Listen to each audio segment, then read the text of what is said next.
नमस्कार, सत्यदर्शन न्यूज मध्ये आपले स्वागत आहे. मी पायल शहा. एक नजर टाकूया आजच्या ठळक घडामोडीवर. राज्यसभेसाठी शरद पवारांचा अर्ज दाखल.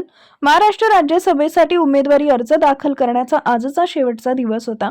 महाविकास आघाडीचे ज्येष्ठ नेते शरद पवार यांनी आपला उमेदवारी अर्ज दाखल केला.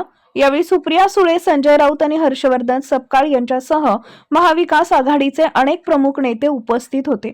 शरद पवार यांचा अर्ज दाखल झाल्यानंतर महायुतीच्या उमेदवारांनीही आपले अर्ज दाखल करण्यास सुरुवात केली आहे.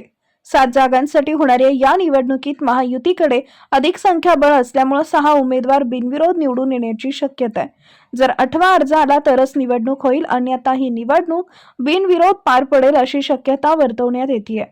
भाजपकडून 4 उमेदवार तर शिंदे गटाकडून ज्योती वाघमारे आणि महायुतीतील इतर उमेदवारांनी अर्ज दाखल केले आहेत.